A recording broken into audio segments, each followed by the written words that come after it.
السلام عليكم، ازيكم حبايبي؟ عاملين ايه؟ يا رب تكونوا بخير. يلا بينا نعمل فطار حلو ينفعك العزومه ويشرفك كمان، وطعمه بقى ما اقولكوش حكايه. بس اهم حاجه ما تنسوش تعملوا اعجاب للفيديو واشتراك للقناه وتفعلوا زر الجرس. نقول بسم الله ونبتدي. عندي بطايه كده جبتها وغسلتها كويس قوي بالملح والليمون والدقيق، قعدت ادعك فيها لغايه ما نضفتها وطلعت كل حاجه فيها، يبقى من جواها كده فيها حاجات حمراء. اي حاجه نضفتها ما خليتش فيها دم ولا فيها اي حاجه. بعد كده عملت لها محلول النقع. المفروض 3 لتر ميه ونص كوبايه سكر وكوبايه الا ربع كده او نص كوبايه ملح. بصراحه انا ما عملت اقل من كده، طبعا احنا عارفين السكر واللي حاصل فيه. فانا حطيت ميه وحطيت حوالي 3 معالق كبيره سكر، وحوالي 3 معالق او 4 معالق ملح، وحطيت ورق لورا وحبهان وفلفل اسود حبوب. وتحطي اي حاجه بتحبي تحطيها تعطر البطه. وكمان جبت برتقانتين كده وقطعتهم على نصين وعصرتهم، ورحت حاطه معاهم القشر وسبتهم بقى كده مع بعض من قبلها بيوم. يعني عملتها قبلها بيوم وسبتها منقوعة وحطيتها في التلاجة. محلول النقع ده بيخلي البطة أو الطيور عموما بتبقى لحمها طري وحلوة جدا. بعد كده بقى مش هغسلها تاني، هصفيها من ميتها بس، وهروح جايبة بقى بصلاية مقطعة قطع صغيرة واحط لها ملح وفلفل اسود وادعكها كده بايدي. بعد كده بقى اتبل بيها الفرخة، اتبل بقى الفرخه كده من جوه ومن بره، واحاول لو احط تحت الجلد واتبلها كويس قوي. وهسيبها بقى كده عقبال ما احضر الحشو. احط بقى طاسه على النار واحط فيها شويه زيت او معلقه سمنه، وانزل بقى ببصله مقطعه قطع صغيره واقلب فيها بقى. انا هشوحها بس مش هديها لون، واحط معاها ورقتين لورا. اقلب فيها اول ما تشوح كده انزل عليها بربع كيلو فريك كنت جايباه منقياه كويس اوي، غسلته برضو كويس ونقعته لمدة ساعة. بعد كده غسلته تاني وصفيته وحطيته بقى على البصلة، اقلب فيه كده، اشوحه مع البصلة واحط معاه ملح وفلفل اسود، وشوية بهارات مشكلة وشوية قرفة وكمان حبهان. اقلبهم كلهم مع بعض. بعد كده انزل عليهم بطماطمية مبشورة بتخلي طعم الفريك حلو جدا، واحط عليها نص كوباية مية بس، واسيبها كده لغاية ما تشربه، وهطفي عليه النار وهسيبه بقى لغاية ما يبرد. واول ما يبرد كده شوية احشي بقى بيه البطة. احشي البطة بقى كويس قوي، لو بس احاول ما اكبسهاش عشان لسه الفريك عايز يستوى، فلازم يبقى في مكان يقدر يستوى لسه هينفش. بعد ما حشيتها هجيب بصلايه كده واروح قافلاها بيها، وهجيب بقى عيدان الخله واقفل بيها البطايه من تحت.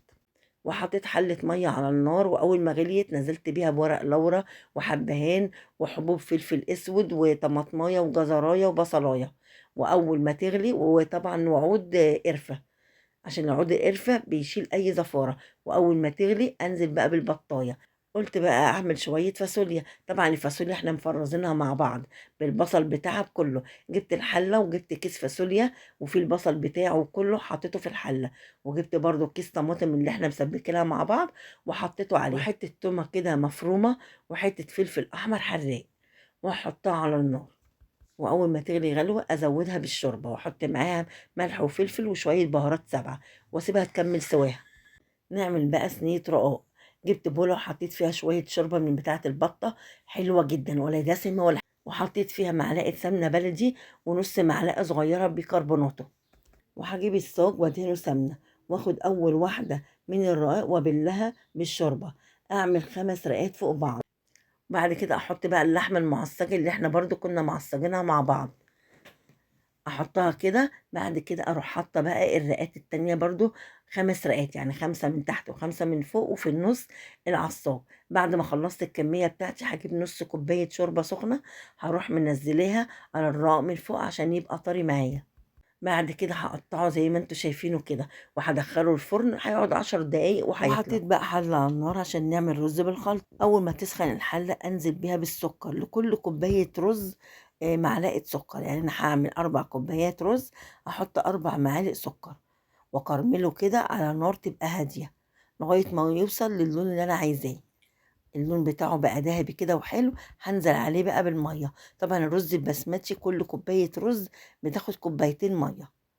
أنا هانزل ب8 وأروح نازلة بشوية ملح وشوية فلفل أسود وشوية قرفة ومعلقة سمنة بلدي كده حلوة وشوية زيت، لأن الزيت بيخلّي الرز مفلفل وحلو جدًا، وهاسيبهم بقى لمّا يغلوا، وأول ما المَيّة تغلي هانزل بقى بالرز وأقلّبه تقليبة وأسيبه لغاية ما يتشرّب، وأول ما يتشرّب بقى هاروح مقلّباه تقليبة وهاجيب شوية زبيب وأحطه عليه وأسيبه كده أغطّيه وأوطّي النار خالص وأسيبه 10 دقايق وأطفّي عليه.